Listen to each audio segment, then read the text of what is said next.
تو مجھے آج بڑی خوشی ہے کہ میں اب دوسری دفعہ پھر دوسرے سال پھر یہاں آپ کے ساتھ خوشی بنانے آیا ہوں، اور انشاءاللہ جب تک میں وزیر اعظم رہوں گا میری ہمیشہ کوشش ہوگی کہ یہ جو دن ہے 1 نومبر یہ میں آپ کے ساتھ گزاروں۔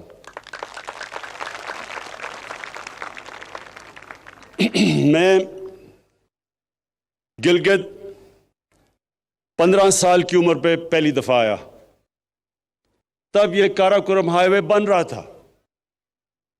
میں اپنے اسکول کی ٹریکنگ ٹیم کے ساتھ آیا، اور وہ جو 15 سال سے مجھے ٹریکنگ کا شوق ہوا وہ آج تک ہے، اور وہ اس لیے کہ اس سارے علاقے میں جو ٹریکنگ ہے وہ دنیا میں کہیں نہیں ہے۔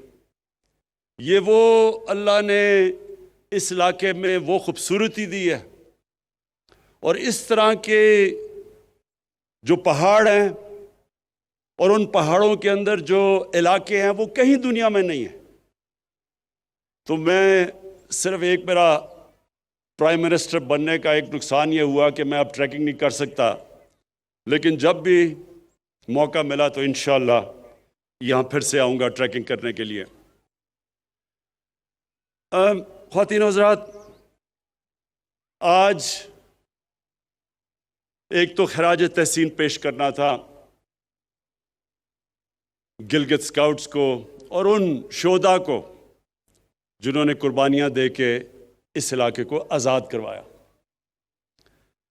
دوسرا، میں نے آج گلگت بلتستان کے لوگوں کو دوسری بھی مبارک دینی تھی، اور وہ یہ کہ جو ہم نے فیصلہ کیا ہے کہ گلگت بلتستان کو پروونشل سٹیٹس دینا ہے، جو ان کی ڈیمانڈ تھی بڑی دیر کی، اور یہ یو این سیکورٹی کاؤنسلز کی ریزولوشن کے بیچ میں رکھتے ہوئے ہم نے فیصلہ کیا ہے۔ وہ سیکورٹی کاؤنسل کی جو ریزولوشنز ہیں اس کے بیچ میں ہم نے فیصلہ کیا ہے، لیکن مجھے پتہ ہے کہ یہاں کے نوجوانوں کی بہت دیر کی ڈیمانڈ تھی، تو میں آج اس کی بھی مبارک دیتا ہوں۔ اب جہاں تک پیکیج کی بات کی اور ڈیولپمنٹ کی، وہ میں آج بات اس لیے نہیں کر سکتا کیونکہ الیکشنز کے دن ہے، لیکن میں صرف یہ کہتا ہوں کہ ہماری گورنمنٹ کی پالیسی، خاص طور پہ ہماری گورنمنٹ کی پالیسی یہ ہے کہ اپنے کمزور طبقے کو اٹھایا جائے، جو ہمارے غریب ہیں، جو پیچھے رہ گئے ہیں، جو 25% پاکستانی غربت کی لکیر سے نیچے ہیں۔ سب سے بڑی پرائرٹی ہے کہ ان کو ہم کیسے اوپر لے کے آئیں، اور دوسری جو پاکستان کے علاقے پیچھے رہ گئے، جس طرح گلگت بلتستان پیچھے رہ گیا ہے، اور اس کی بہت بڑی وجہ یہ تھی کہ یہ کٹ آف تھا۔ جب تک کہ کاراکورم ہائی وے نہیں بنا، ادھر شاید ہی کوئی آتا تھا اور ڈیولپمنٹ کی چانس نہیں تھی، تو اس لیے یہ پیچھے رہ گیا ہے۔ لیکن ہمارا قبائلی علاقہ بھی پیچھے رہ گیا ہے، بلوچستان بھی پیچھے رہ گیا ہے، سارے جو مغربی ڈسٹرکٹس ہیں پنجاب کے اندرون سندھ وہ پیچھے رہ گئے ہیں۔ تو ہماری پوری کوشش ہے کہ سارے علاقے ان کو اٹھایا جائے، اور جو پھر سے میں نے کہا جو ہمارا کمزور طبقہ، جو غریب لوگ، جو اس وقت 2 وقت کی روٹی صحیح طرح نہیں کھا سکتے، ان کو اوپر اٹھایا جائے۔ تو انشاءاللہ آنے والے دنوں میں آپ دیکھتے رہیں گے کہ ہم جس طرف جا رہے ہیں، ہماری جو سارا ڈیولپمنٹ کا پروگرام ہے وہ جائے گا ہی اس طرف، ان علاقوں میں جو پیچھے رہ گئے۔ میں کیونکہ آج میرے فوجی بھی سامنے کھڑے ہیں، جوان سامنے کھڑے ہیں، میں ساری اپنی قوم کو اہمیت بتانا چاہتا ہوں کہ کتنا ضروری ہے ایک مضبوط فوج کی، ایک مضبوط فوج کا ہونا پاکستان کے لیے۔ یہ میں اپنی ساری قوم کو بھی بتانا چاہتا ہوں۔ آج اب ساری مسلمان دنیا میں دیکھیں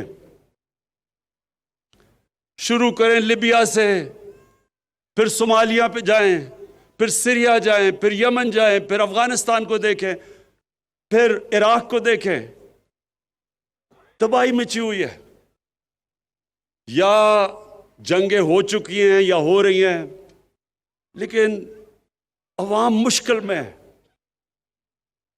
مشکلوں کا سامنا کر رہے ہیں لوگ۔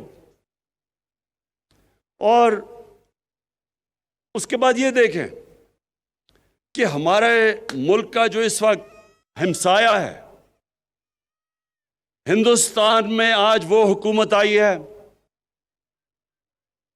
جو پچھلے 73 سال میں سب سے زیادہ انتہا پسند، مسلمانوں سے اور پاکستان سے نفرت کرنے والی، جو وہ ہندوستان میں مسلمانوں سے کر رہے ہیں، جو دو انہوں نے قانون بنائے، سٹیزن شپ لا اور ایک اور رجسٹریشن لا، یہ ہیں ہی مسلمانوں کی طرف کہ ان کو ایک برابر کا شہری ہندوستان میں نہ سمجھا جائے۔ اور جو انہوں نے کشمیر میں کیا 5 اگست 2019 کو، کسی ہندوستان کی حکومت نے وہ نہیں کیا کشمیر کے لوگوں سے جو اس انتہا پسند، ریسسٹ، ٹوٹیلیٹیرین، جو ریشل سپریمیسی میں بلیو کرتی ہے، باقی انسانوں کو برابر نہیں سمجھتی، ہندوتا کا جو نعرہ لے کے آئی ہے، انہوں نے جو کشمیریوں پہ ظلم کیا، کبھی اس طرح کا ظلم پہلے نہیں ہوا۔ تو اس تناظر میں دیکھنا چاہیے کہ کتنی ضرورت ہے آج ہمیں ایک مضبوط پاکستان کی فوج کی اور سیکیورٹی فورسز کی۔ کوئی ہفتہ نہیں گزرتا جب ہمارے سیکیورٹی فورسز اپنی جان کی قربانیاں نہیں دیتے۔ پرانے قبائلی علاقہ جو مرج ڈسٹرکٹس ہیں، اب ادھر سے لے کے اب بلوچستان، کراچی میں بھی کبھی کبھی ایک پورا پلان سے پاکستان کے خلاف دہشت گردی کی جا رہی ہے، اور کون ان کے سامنے کھڑا ہے؟ ہمارے فوجی، ہماری سیکیورٹی فورسز، جو اپنی جان کی قربانیاں دیتی ہے۔ اور ہم وہ خوش قسمت ملک ہیں کہ جو پچھلے 15 سال میں جس طرح کی 15 سال میں دہشت گردی پاکستان میں ہوئی، اور جو ہمارے دشمنوں نے پورا فائدہ اٹھایا اس سے اور ہمیں ڈی سٹیبلائز کرنے کی کوشش کی، ہم اپنی آج سیکیورٹی فورسز کو داد دیتے ہیں کہ ان کی وجہ سے آج پاکستان محفوظ ہے، اور ان کی وجہ سے، ان کی قربانیوں کی وجہ سے آج ہمارا وہ حال نہیں ہے جو کئی اور مسلمان ملکوں کا حال ہے۔ اور ہمیں یہ بھی پتہ ہے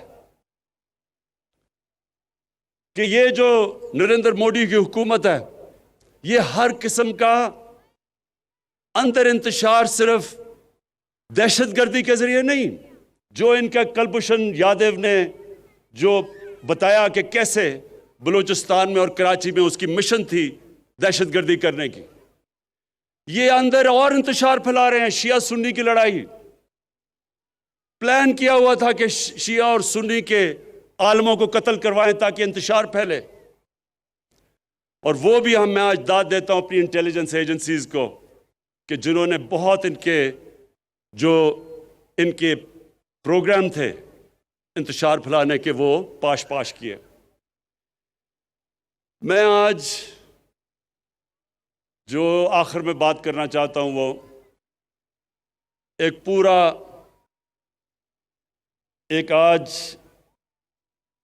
آج کل کے دنوں میں ایک پورا پلان بنا ہوا ہے۔ ہمارے وہ لوگ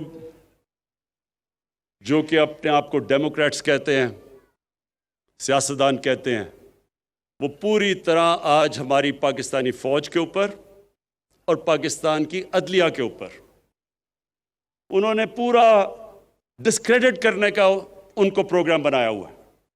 لیکن یہ کیوں ہے؟ یہ آج سب میں اپنی قوم کو بتانا چاہتا ہوں یہ کیوں ہو رہا ہے۔ میرا جو پہلا جب میں وزیر اعظم بنا تو جو میرا پہلا خطاب تھا، اگر آپ وہ دیکھیں تو اس میں میں نے دو خاص طور پہ چیزیں کہی۔ میں نے یہ کہا کہ جن لوگوں نے 30 سال سے اس ملک کو لوٹا ہے، 30 سال سے اس ملک کا پیسہ چوری کر کر کے باہر لے کے گئے ہیں، یہ سب اکٹھے ہو جائیں گے۔ یہ اکٹھے میرے خلاف اس لیے ہوں گے کہ ان کو پتا ہے کہ میرے تو 24 سال کی کیمپین ہی یہ تھی کہ اس ملک میں کرپشن کا سامنا کریں۔ جب تک کرپشن ہے ملک آگے نہیں بڑھ سکتا۔ اور میں نے کہا یہ سب اکٹھے ہوں گے۔ اور میں نے دوسری بات کہی کہ جس چیز میں پاکستان کا فائدہ ہے اس چیز میں ان کا نقصان ہے، اور جس چیز میں ان کا فائدہ ہے وہ پاکستان کو نقصان ہے۔ یہ چاہتے ہیں کہ ان کی ساری کرپشن جو انہوں نے اس ملک کا پیسہ لوٹ کے باہر لے کے گئے ہیں، یہ چاہتے ہیں کہ کسی نہ کسی طرح مجھے بلیک میل کریں اور میں ان کو NRO دے دوں، یعنی کہ ان کو معاف کر دوں جو انہوں نے اس ملک کا پیسہ چرایا۔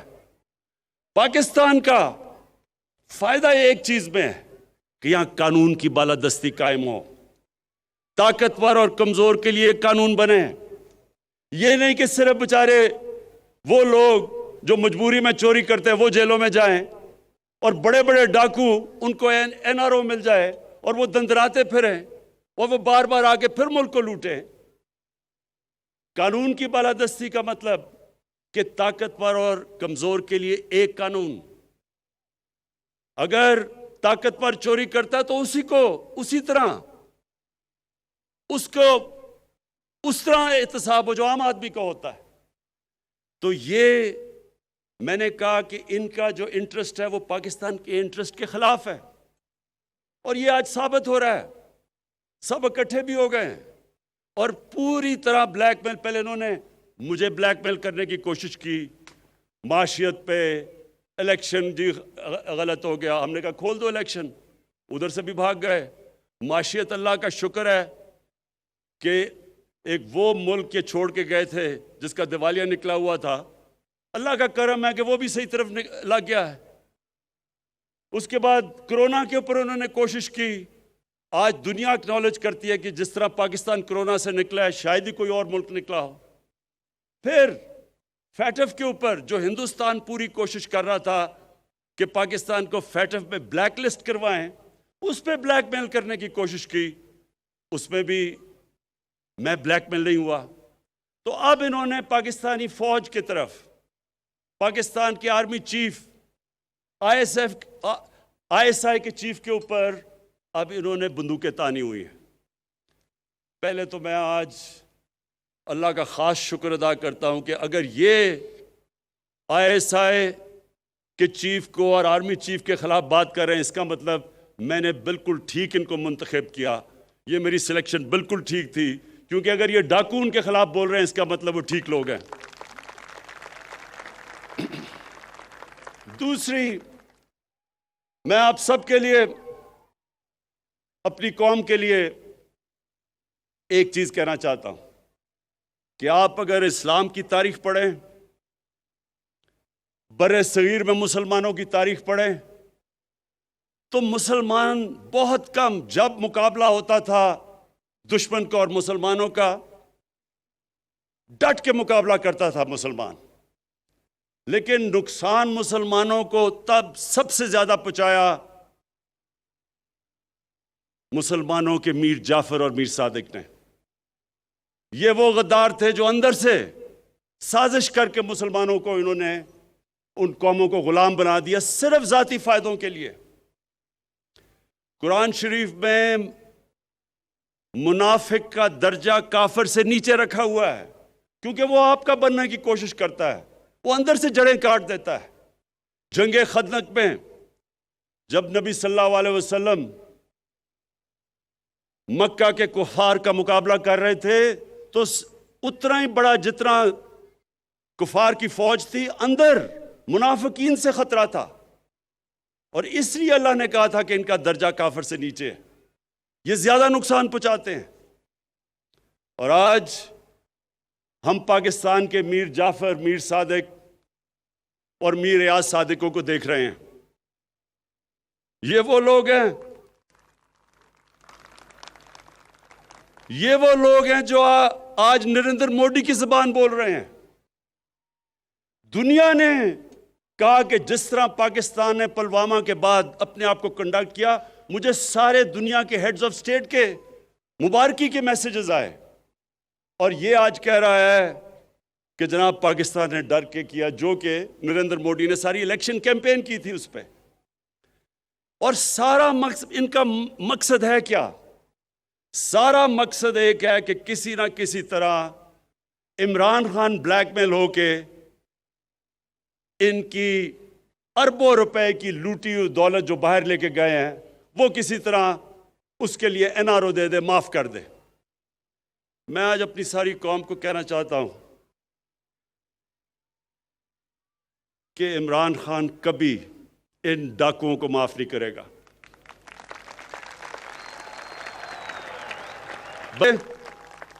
جس طرح انہوں نے ہماری عدلیہ کو اٹیک کیا، عدلیہ کے اندر بھی کوشش کر رہے ہیں کہ ایک جج کو اوپر چڑھا دیں۔ جب ان کو معاف کیا گیا حدیبہ پیپر مل میں سپریم کورٹ نے، تو تب وہ عدلیہ ٹھیک تھی، لیکن جب ان کے خلاف 5 ممبر بینچ کا فیصلہ آتا ہے جو آج باہر بھاگا ہوا ہے، اس کے اوپر منی لانڈرنگ کا فیصلہ آتا ہے، تو تب عدلیہ بری ہے۔ اسی طرح جو فوج کے اوپر پریشر ڈالا ہوا ہے، یہ صرف اور صرف کوشش ہے کہ کسی طرح ہم اتنے پریشر میں آئیں کہ ہم ان کو معاف کر دیں۔ اب تک میرا پورا زور تھا پاکستان کی معیشت ٹھیک کرنے کا، کیونکہ ہمارے ملک کی معیشت کا بہت برا حال تھا۔ معیشت کے اوپر ابھی بھی میں زور لگاؤں گا۔ یہ میں آپ سب کو کہہ دوں کہ ابھی بھی انشاءاللہ معیشت پہ زور لگا رہے ہیں، کیونکہ وہ اللہ کا کرم ہے، صحیح طرف نکل گئی ہے۔ لیکن اب میں قانون کی بالادستی کے اوپر اتنا ہی زور لگاؤں گا۔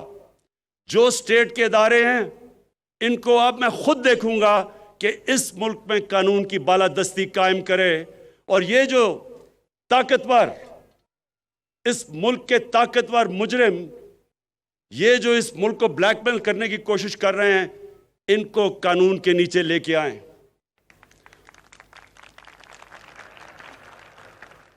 اور انشاءاللہ آنے والے دنوں میں آپ دیکھیں گے